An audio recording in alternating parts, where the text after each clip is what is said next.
Welcome to Coffee Break with Rachel Vigil, presented by Superbook Sports. Taking a daily look at the biggest stories in Denver sports and interacting live with you, the Coffee Break fam. So sit back, relax, grab a cup of joe, and enjoy your coffee break. Here's your host, Rachel Vigil. Good morning, everyone. I wish I was here with Rachel Vigil. No offense to Jake Shapiro, but I am not Rachel Vigil. He is not Rachel Vigil. If you tuned in the show yesterday, you know Rachel is on a well-earned vacation. So Jake and I will join you for coffee break today, and maybe a little hodgepodge of some other guest hosts as Rachel enjoys some time off. 'Tis the season, right, Jake? NBA Finals is over. Training camp's about 5-6 weeks out. It sort of is kind of the one downtime on our calendar, if you will. Yeah, it's a weird time because we were talking about this in January where most of the world goes to kind of like a vacation-y mode around December, maybe November, whereas the sports calendar, that's when it's jam-packed. Us in the sports world, our only time to maybe get some time off, and you know when you're starting to talk about the ESPYs, is this like late June, early July period where, okay, we've got Major League Baseball, they're in the dog days. We've got some College World Series, maybe some Little League World Series. We've got hot dog eating contests that we pretend to care about. And we've got the Formula One. And even Formula One goes on a summer break here in a little bit too. So it's not like there's a dearth of sports stuff going on. And that's why you're going to see a rotating cast of characters on this show the next couple weeks. Yeah, we appreciate everyone still tuning in, though. It's good to see so many familiar faces, so many new ones, and we will do our best to catch you up on all the news of the day. And the big news is tonight is NBA draft night, Jake Shapiro. Can you believe it? I mean, can you imagine if the NFL draft was held 9 days after the Super Bowl? How weird that would be. But it goes to show you, like the Avalanche last year, when you win a championship, the offseason starts right away. So tell us about the NBA draft tonight. Any details we should be on the lookout for? Obviously, Victor Wembanyama is going to be did I do okay? Victor Wembanyama. Yep. Okay, I think I got it right then. He's going to be the number one overall pick. A lot of hype. So sort of just give us the nitty gritty on NBA draft night, and then we'll talk Nuggets in the trade they made yesterday and the picks and all that. But, you know, I think for fans, it's like the NBA draft's not hugely on our radar, but when your team wins the title and then makes a trade and then the draft is 8 days later and, oh, by the way, one of your best players declines his player option, there is a fair amount of Nuggets news surrounding the draft tonight. Yeah, and just on your point of it being 9 days later, little quirk in the baseball calendar, baseball free agency technically starts 2 days after the World Series. Guys don't normally sign that quickly, but you could if you were a free agent. So it's not uncommon that this happens in sports, but it feels very weird because, you know, NFL season, it really ends in December for most teams. A couple lucky few make it to February, and then the draft's not till May, late April. So you're good. But yeah, we're talking NBA draft and we're in the thick of the off season. Like we're getting news coming in here every hour about guys declining options, some major trades taking place. And that's where I'm going to start, Will, going into this NBA draft. It's really a time of flux in the NBA. And I was having this discussion with a great friend who knows ball yesterday. I think the Nuggets were a really great team, but I don't know that they were an all-time team. Like they probably would have lost to like the prime Warriors or the peak Miami Heat with LeBron. And because of that, most of the NBA sees the ability to catch up to the Nuggets as plausible and where they all are as something as fixable. A lot of the teams around the league have some severe issues, and there's a new collective bargaining agreement that's going to be pretty punitive towards teams that are going to try and quickly rebuild this. What's interesting is not only the Bradley Beal trade, but the Kristaps Porzingis trade yesterday from Washington to Boston are teams that are continuing to just blow past these taxes, the luxury tax and the super tax, and you're in a state of flux in the league where some teams are zigging to do the commonality thing of what they think they should do under this new collective bargaining agreement, whereas other teams like the Celtics and Suns are zagging. We don't know which way is going to work yet, but the Kristaps Porzingis trade is a major trade. We're talking about a team that was a couple shots away from playing the Nuggets in the NBA Finals last year and was in the NBA Finals 2 years ago. This could very well be the team the Nuggets play in the NBA Finals next summer. And Kristaps Porzingis is a guy who is a great rim protector and a great three-point shooter and can dribble and is an isolation scorer. He was one of the first unicorns. There are very few players in the NBA with that skill set of being able to protect the rim above the rim and also shoot three-pointers. In that trade, the Boston Celtics also got 2 first-round picks, one this year. So you're seeing a couple competitive teams like the Nuggets, who made a trade yesterday, and the Celtics, who made a trade yesterday, trade into the first round.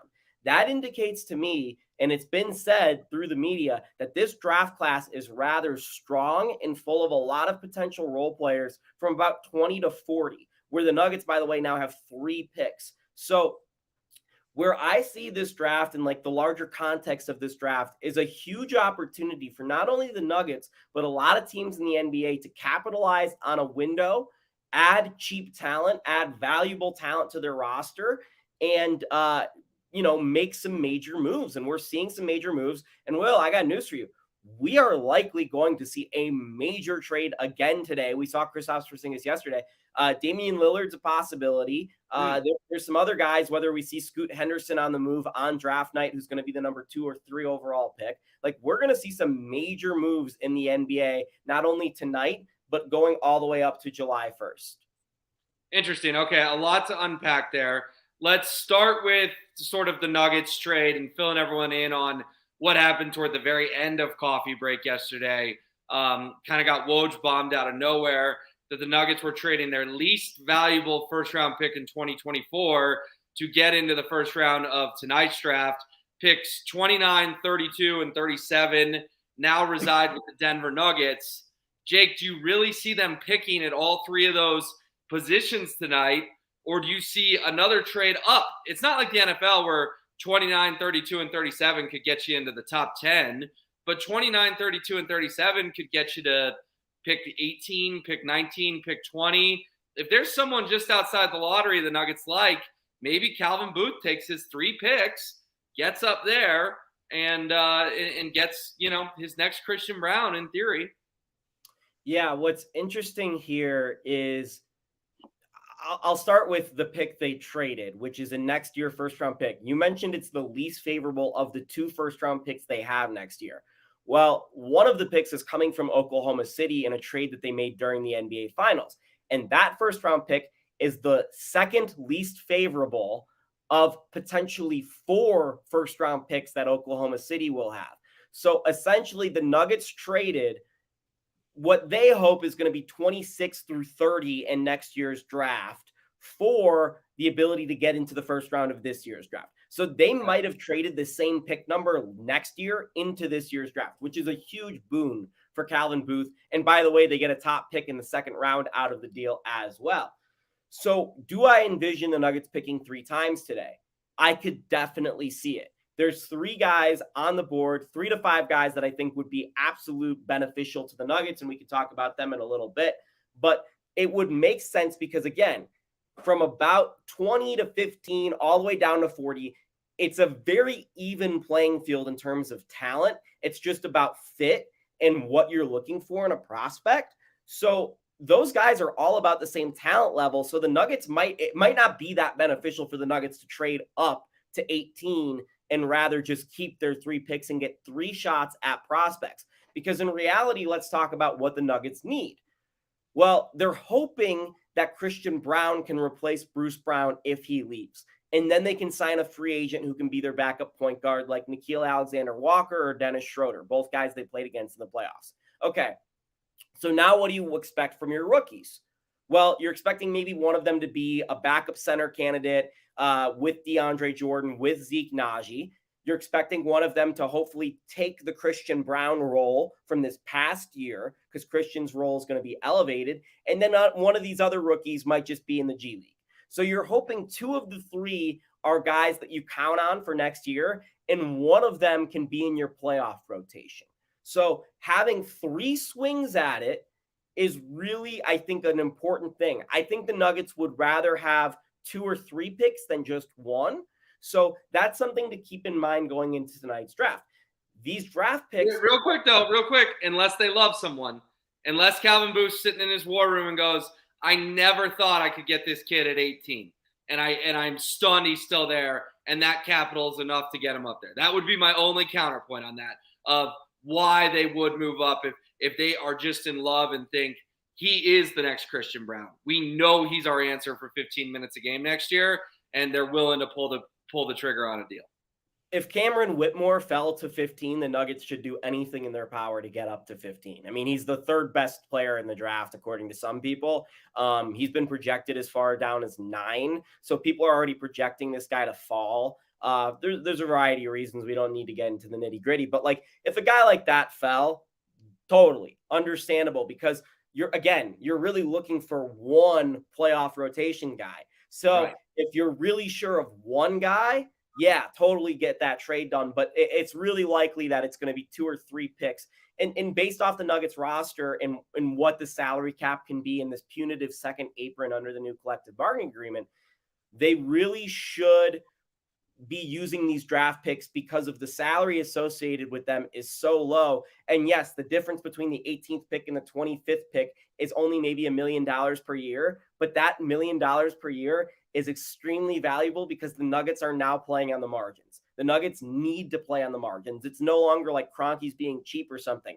No, like per NBA rules, the Nuggets are like up against it. And even them saving the amount of money that would be them getting into the first round at pick 30 versus their pick at 32 is going to save them a lot of money. Interesting. Okay, so that's another little wrinkle to remember in all of this as we navigate the NBA draft for the Denver Nuggets tonight. Obviously, last year they got a gem in Christian Braun.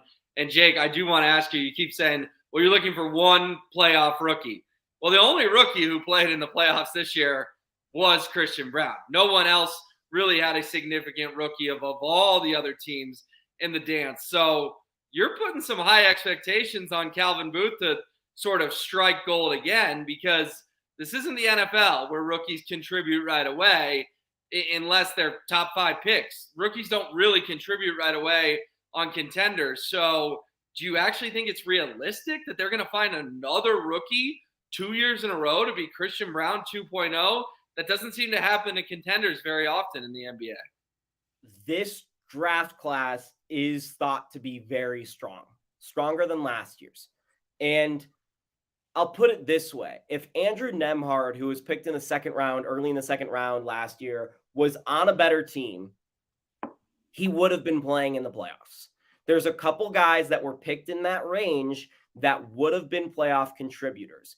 The thing is, Will, a lot of the guys that are picked high in the draft go to bad teams because that's the way it works. So it's kind of a loophole around to praise Christian Braun to say he was the only rookie who played in the playoffs. Technically, he wasn't really even the only rookie to play in the playoffs. By the time we started talking about it, it was the second round and a lot of guys had already been eliminated. Jalen Williams for Oklahoma City, who got them into the play-in and they ended up losing, was fantastic. Jalen Williams would have been the 4th best player on the Nuggets last year. So, yes. No. Yes. Jalen, the 4th best player. He would have been better than Aaron Gordon or Michael Porter Jr. Yes. Jalen Williams would have been in the playoffs. Yes. Jalen Williams was unbelievable last year. I think he was 17-7-7. He was fantastic. Anyway, I asked you to give me a name of who he was better than. Okay, maybe 5th. He was better than Kentavious Caldwell-Pope last year. He was better than Bruce Brown. I would rather have Jalen Williams on my roster than Bruce Brown. KCP and Bruce Brown, big parts of that ring, but I'll take your word for it. I love Bruce, by the way, we're talking about Cody Williams, who's headed to CU's older brother. So if you're a CU fan, you should be really excited because that's how bloodline is. Well, okay, but with all due respect to Jalen Williams, dude, he lost in the play-in game. I didn't see the Heat trotting out a rookie. I didn't see the Lakers trotting out a rookie. I didn't see the Suns trotting out a rookie. Contenders don't trot out rookies. That's what made Christian Braun so unique. No, and it is rare, but, Milwaukee played Marjan Beauchamp for a big part of the year. He didn't end up playing in the playoffs. You had David Roddy play for a big part of the year for Memphis, who's from Colorado State. You had guys that were valuable contributors to teams that were good. But like, I'll put it this way again. If Tari Eason from Houston was on a playoff team, he would have been playing in the playoffs. There's guys that would have been playing in the playoffs had their teams made it into those situations. But you're right in saying that it's rare that a rookie can contribute that deep into the postseason. So to expect that is expecting a lot. I don't disagree with you. But we also saw Derek White in his rookie season help the San Antonio Spurs right away, beat the Nuggets in a playoff series. So this is not unheard of. We've also seen, if you go far back enough in NBA history, and granted he was the first overall pick, Kareem Abdul-Jabbar win the MVP his rookie season in the NBA. So there are guys who are ready. And one of the things that the Nuggets are going to do to get around this and be, find a guy who's valuable right away. If you think about a lot of the guys that are drafted in the NBA draft, a lot of them are in their first year or second year out of high school. A lot of them are younger, and the NBA wants these younger guys because of the potential is higher. What was Christian Braun? He was a junior coming out of college last year. Look for the Nuggets to target guys who were upperclassmen in college that are in the NBA draft, juniors and seniors. Those guys are going to have more meat on their bone. They're going to be a little bit more NBA ready. Yeah, maybe their potential isn't as high, but the Nuggets need somebody now. They don't need somebody 4 years from now. So, and I don't know that this is the perfect draft pick, but these are two guys that the world should know. Jaime Jaquez from UCLA, who's been there for forever, who's a fantastic player and has led them to 2 Final Fours. That's somebody that could be a Nuggets target. Drew Timme from Gonzaga, who was a Bulldog up there in Spokane for forever. That's another guy. Okay, you could envision that guy being NBA ready right now. So look at the Nuggets. Hold on, Drew Timme. We know Drew Timme. He had a Ball Arena stint this year as Gonzaga went all the way to the Elite Eight, Final Four, something like that. Yeah. Yeah, and it's funny, Will, is my number 1 draft target for the Nuggets, or number 2 basically, is Julian Strawther, who was on that Gonzaga team, who I got a close-up look at. But he's a little bit younger. He's a big wing. He can shoot threes. But I think he's been there for 2 or 3 years. But it's not the Drew Timme path of Drew Timme's coming out. And I think Drew Timme would be older than 4 or 5 players on the Denver Nuggets already. Yeah, Drew Timme's been at Gonzaga for 9 years. You can't tell me any different. Right.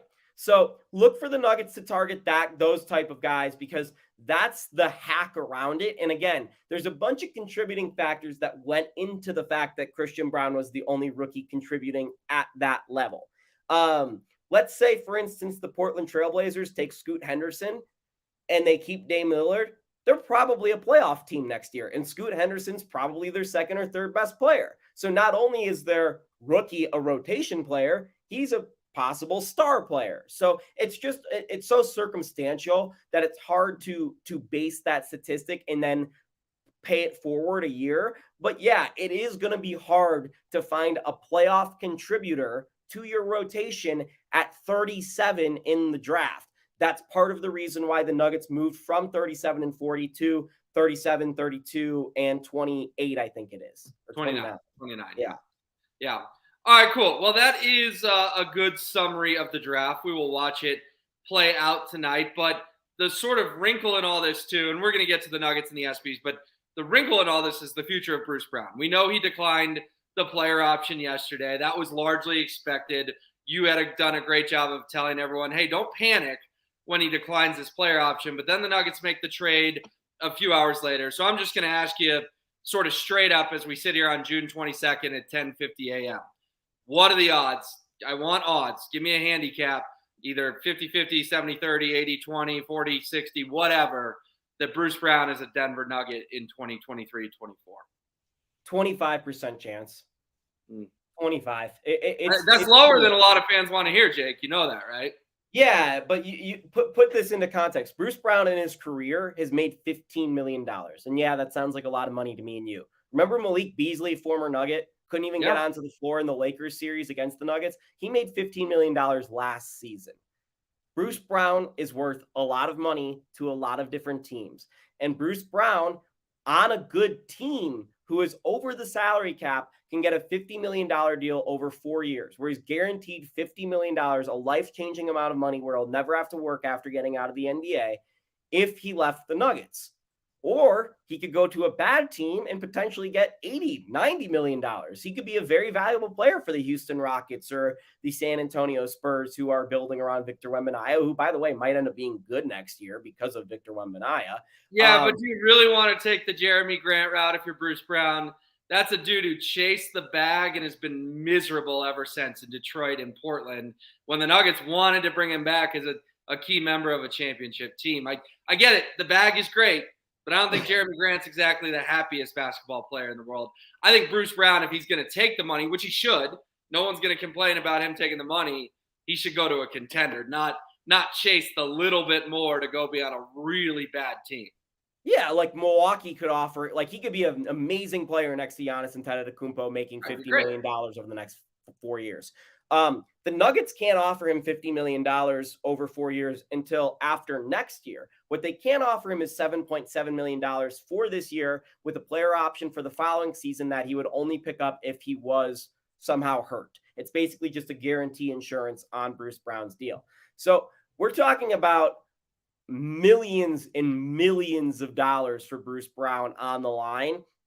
And I would not fault him at all for leaving, particularly, again, for a team like Milwaukee or a team like the Golden State Warriors or something like that, where he could be a valuable contributor to the Sacramento Kings, who were the third best team in the West this year.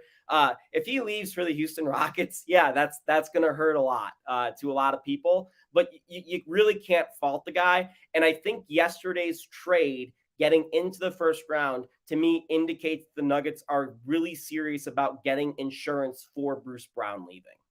Okay. And another point on that, I think their picks tonight will indicate their confidence, right? If they keep all three and take 3 guards, Bruce is gone.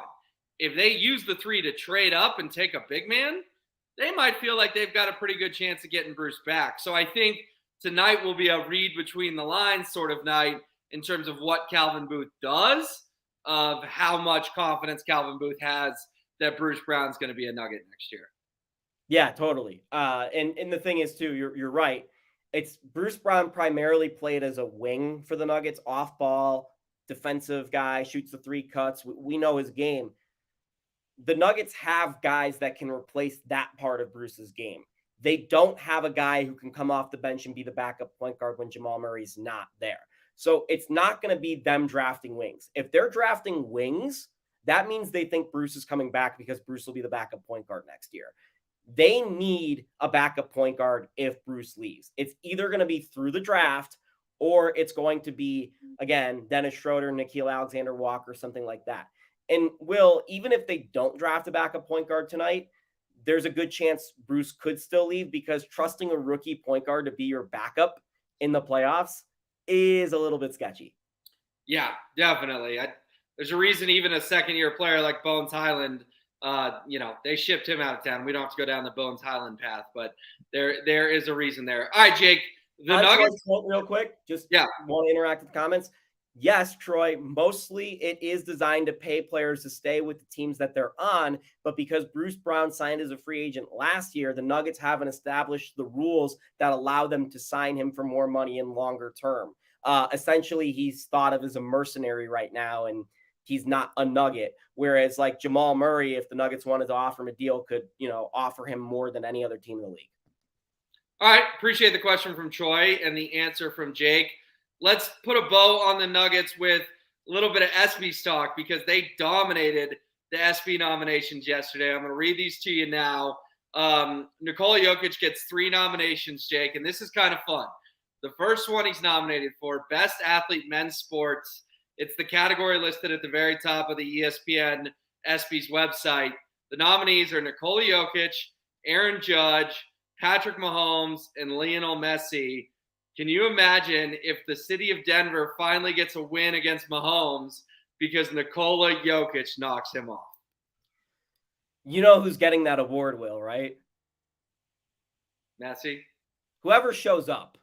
Oh! Whoever shows up is getting that award. So I guarantee you Nikola Jokic is not winning that, but it would be very funny if the first win the city of Denver has over the Kansas City Chiefs is because of Nikola Jokic, our favorite horse, not the Denver Broncos, who are now the second favorite horses of Denver. Obviously not true. I like that. I'm going to hit some more for you. How about best comeback athlete? We got Jamal Murray in this category, which I think is cool. He's going against John Jones, the UFC, Alyssa Thomas of the Connecticut Sun, and Justin Verlander with the Mets and the Astros. I think Jamal's got a pretty good shot to win that award, Jake. Jamal's on a little bit of a press tour, so it means he might be there too. I think Jamal's got a very good shot at winning that one. That feels good. I forgot Alyssa Thomas's story. I know it was super traumatic. John Jones overcoming, I think, some addiction problems, coming back later in his career, winning some fights. And then you've got Justin Verlander, who's overcome Tommy John. It's amazing. Justin Verlander is one of the greatest pitchers of all time. I love Justin Verlander, but guys come back from Tommy John. And then the best team, dude. This is fun because this category is loaded. I'll read you the nominees. There's a lot of them. You've got the Nuggets. You've got the Georgia Bulldogs in football, obviously destroyed TCU in the national title game. You've got the Chiefs who won the Super Bowl. You've got the Las Vegas Aces who won the WNBA title. You've got the LSU Tigers who won the NCAA women's title. Phenomenal run as a 3 seed. You've got the Oklahoma Sooners in NCAA softball who are just a dynasty. Won another national title this year. And then you've got the Vegas Golden Knights who just won the Stanley Cup. That one is stacked. Again, it's Denver versus the Chiefs, but there are so many good contenders in that category. And to emerge as one of the 8 or one of the 7 would be a Herculean task for the Nuggets. Yeah. What's funny is the Astros didn't get in the 2022 World Series champs, according to what you just told me. So they did not. They did not. No baseball team made it. We got softball in there, but no baseball. Which honestly, I'm fine with because the OU Sooner softball team is so darn good. But yeah. Yeah, and that's one of those that if LSU played South Carolina in a 7-game series in women's basketball, South Carolina probably wins that series. And we're talking about South Carolina is easily the best team in sports this past year because that team was so dominant and they would have been literally undefeated. Yeah, I don't see the Nuggets winning that one either. It would be very fun to be the best team among all of those great teams. That Georgia team was one of the most legendary college football teams of all time as well. So just to be up there with those teams in this era is very fun. But we're talking about the Nuggets. If they are to win a category like that, like clearly the best team, they need to win 60 games next year and then repeat as champions. And then we're like, oh, now they're the best. Nuggets. Yeah. A couple footnotes, and then we're going to get to the Avs. Michaela Schifrin, nominated for Best Female Athlete for a 3rd time. Obviously, Vail Zone, the best skier, female skier to ever do it with all the records she has broken. And then this one was a little quirky, but I'm not going to hate on it because more Denver, more love. But Wyndham Clark has now snuck into the best golfer category. He's up there with John Rahm, Scotty Scheffler, and let me give you and Nelly Korda as well. So the ESPYs might give best male golfer to the guy ranked 36th in the world. Well, it's not even best male golfer because Nelly Korda's in there too. It's just best golfer. But Wyndham gets in there as well. So yeah. The ESPYs, what are we doing? I'm not going to complain because he's a Denver kid. So it's great to see another Colorado connection. But it's like, man, Wyndham went from missing cuts to winning a U.S. Open to really being nominated for best golfer with Nelly Korda, John Rahm, and Scotty Scheffler. Wyndham Clark was the best golfer on the planet last weekend. That is a fact. That is a fact.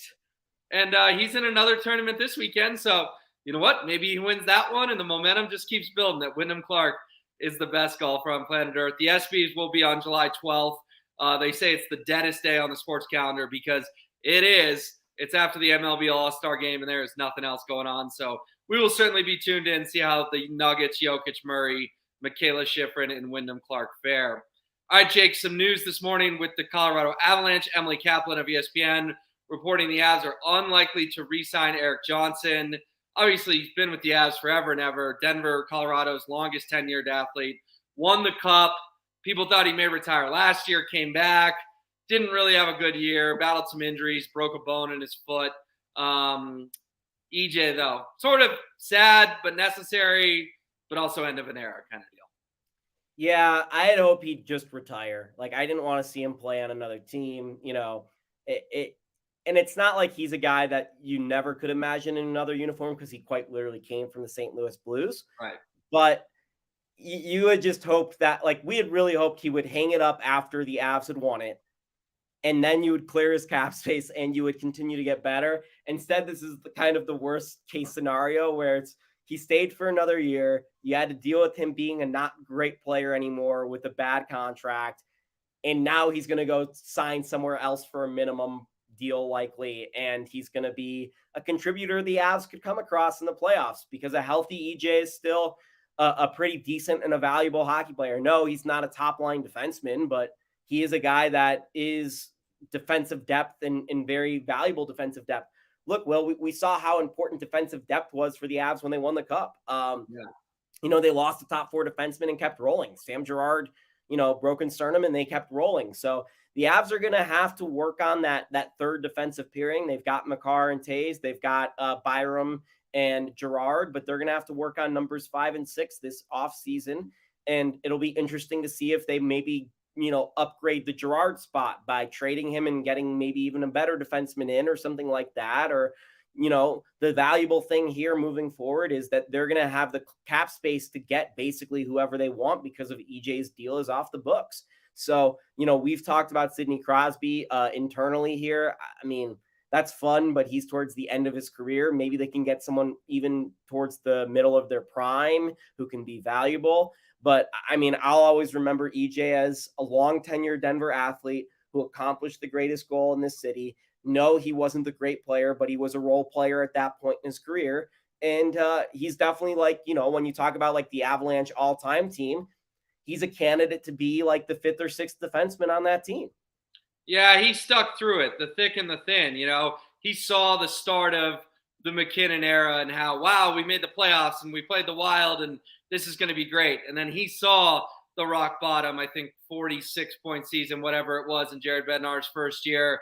And he's been through it all. As fans will remember all those years that EJ was here, and EJ lived all those years. So we certainly wish him the best. But I think you made an interesting point. We all saw the video of him taking the moment by himself in Tampa Bay after they won the Cup and doing the victory lap. And I think all of our brains went to, okay, he's done. He's going to get the John Elway walk-off a winner, the Peyton Manning walk-off a winner, the Ray Bourque walk-off a winner, Hollywood ending. And no one blames him for taking $6 million. It's a lot of money. We all would. But Jake, the way I read this tweet today was that he does want to even keep playing another year. And it's like, man, EJ, do you really want to put your body through this to go play for $800,000 for the Carolina Hurricanes and be battling for a roster spot? It surprised me, I guess, that the news wasn't EJ's calling it a career. It was he's not going to be back with the Avs, but the vibe I got is that he's going to keep playing. I guess what I would say, though, is if he doesn't get snatched up in the first few days of NHL free agency, maybe we do get 2 weeks from now EJ's hanging the skates up. I guess I wouldn't rule that out quite yet. Right. I was trying to get the total number. What do you think EJ's career earnings are?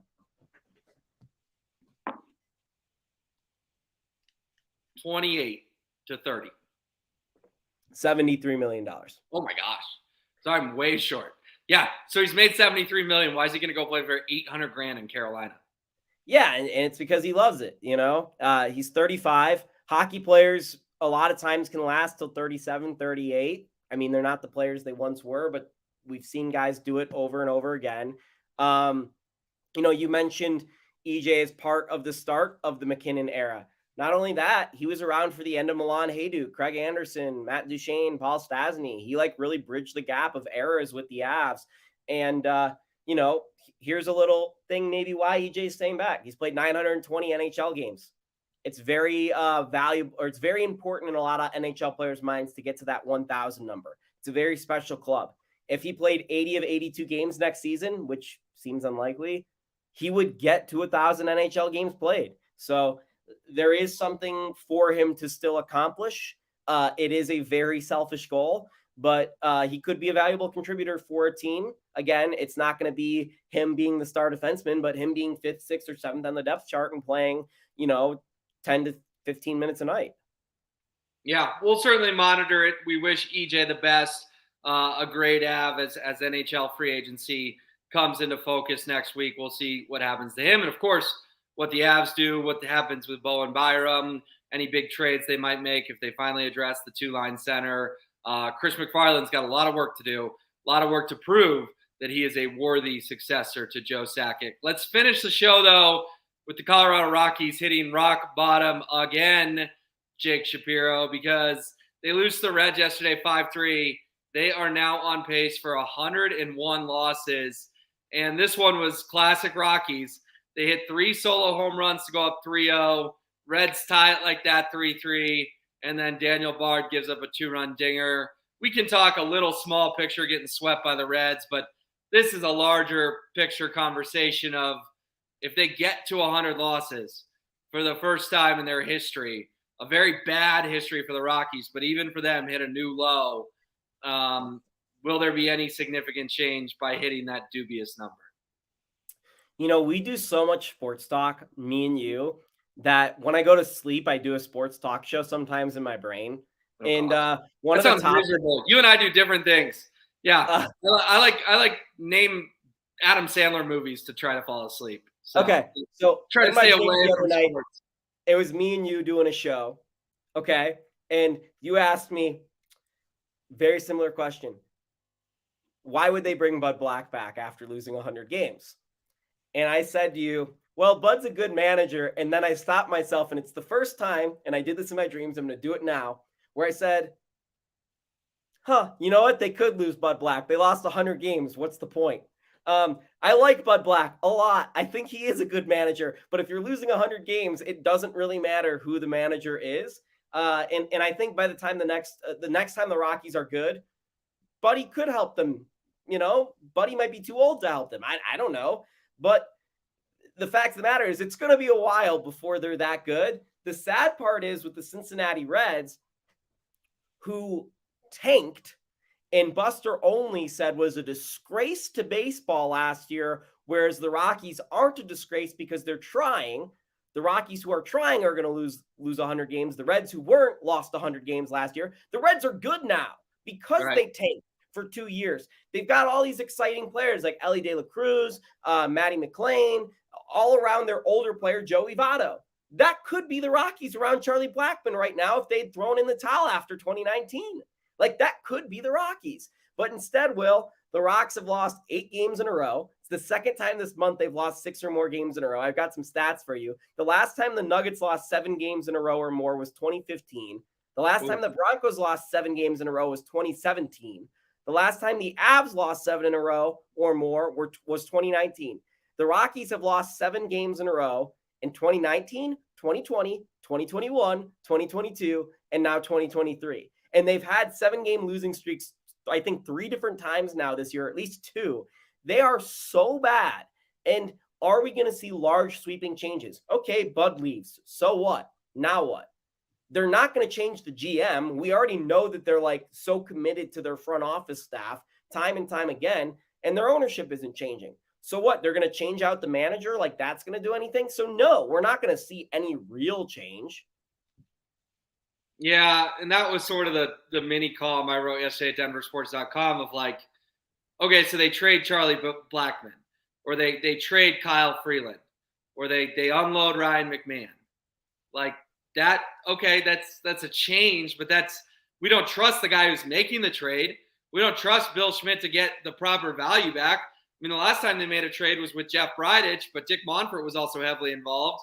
And it was one of the most laughable trades in baseball history, the infamous Nolan Arenado trade. So even if the change is, okay, they move on from Bud Black, which I'm with you, it's not Bud Black's fault, but hey, they trade Charlie, they trade Kyle, they trade Ryan.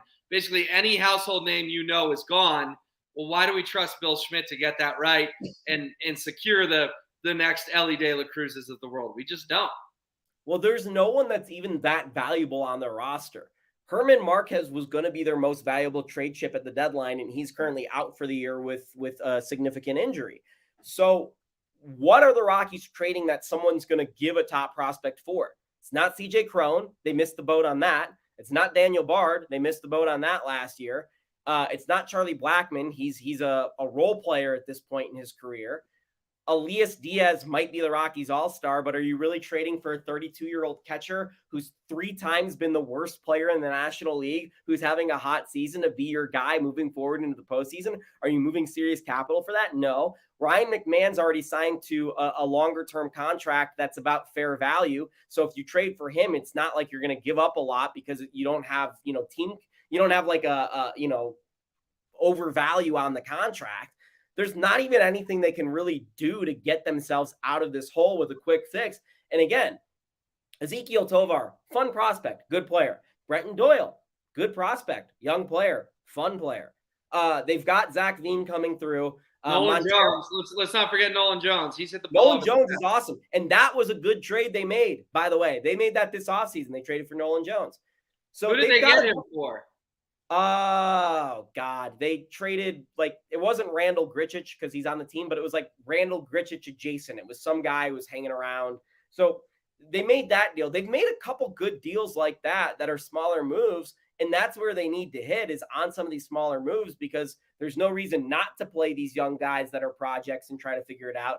I think Nolan Jones, by the way, is going to come crashing down to earth here in a second. Like you look at some of the numbers, his strikeout rate and the pitches he's taking rate are just off. Like he's going to strike out a lot more and his walks are going to go down and it's going to make his numbers look bad. I'm telling you ahead of time, but he can hit the absolute crap out of the ball when he makes he hit the ball a long, long ways. Yeah. In a boomer bust league these days, Jake, I mean, you know what? Some of the best players in the league strike out all the time and they hit the ball over the fence. So yeah, but there is a margin. I'm going to say no. There is a margin where it becomes not playable, and I think he will teeter towards that margin. So, but again, that's why you're playing him in the major leagues right now is you're trying to figure out the development stages, trying to let him figure it out because I think he can figure it out. But right now, some of the numbers indicate that he will come crashing down. Just on top of all this, again, they've got some good young players. They've got absolutely zero young pitching. And any of the young pitching that they have in their minor league system is in low minors. Like it's in low A ball, not even at double A yet. So we're looking at it 2-3 years out, maybe 4 years before it's really impactful. And they don't have enough hitting prospects to really run a lineup. And some of their best hitting prospects, aside from Zach Veen, are in the low minors. So this is not going to be, the Rockies tanked this year and next year they got someone in the draft and it's going to be a quick rebuild. They're going to lose 100 games this year, Will. They're going to be even worse potentially next year. And we're looking at it as 2025 as maybe they just finally start to get better. And they don't really have a chance to make the playoffs until maybe 26 or 27. This is going to be really bad for really long. All right, let's go big picture though. We've seen some of the attendance issues that have cropped up. And we've seen some of the figures they deliver versus what our eyes tell us that people are actually in the stands. Do you think there's a little voice in Dick Monfort's head with these games getting shorter, his TV deal kind of falling apart, to be frank, and I have a lot of friends that work there, but I'm sorry to say it is, and the concession time not being as long as it once was? Is there a tiny voice telling Dick Monfort, it's time, I have to sell the team? I think that going into this season, there was a 0% chance that Dick Monfort would sell the Rockies. I think given Major League Baseball's rule changes, the RSN stuff that's going on around sports, as well as the attendance issues, I think that there's a 1% chance that Dick Monfort. Oh, I thought you were going to hit me with a 10% or a 15% for some good Thursday news. No, it's Will, in my life, I've always said there's no chance that Dick Monfort's ever moving off the Rockies. I still don't think that it's ever going to happen, but the chance that it happen has opened up. There is a possibility now, but it is an extreme thing that would need to happen in order for that selling. He's got a succession plan. He's got this thing under lock and key, and there is some validity to the fact that he does a really good job taking care of one of Denver's best landmarks in Coors Field. The problem is he thinks he knows how to run a baseball team, and he doesn't. He knows how to run a business, no doubt. He does. And his family knows how to run businesses all across Lodo. There's new businesses popping up every day owned by the Monforts in Lodo. but they don't know how to run a baseball team, and they continue to try and meddle in it, and it never works. And that's the frustrating part. And the funny thing is, Will, the Rockies have won more playoff games than the Broncos since 2016. A funny stat for sure. That would be one, the Chicago Cubs. And it's technically not. It was like a play-in game, so it was kind of not even a playoff game, right? It was a wild card. Yeah, but that was when the playoffs had gotten expanded. It wasn't a tiebreaker thing. Kyle Freeland pitched out of his mind that night. Tony Wolters, the hero. Yeah. I'm going to go ahead and give them their one, and then, of course, they got swept by the Milwaukee Brewers. Well, Jake, this show flies by. We appreciate everyone joining us on YouTube, Facebook, and Twitter. I will be back tomorrow with Andrew Basin. So if you're looking for Broncos talk, we will get a lot of Broncos talk in tomorrow. But Jake, I appreciate your time. Thanks for watching Coffee Break, presented by Superbook Sports.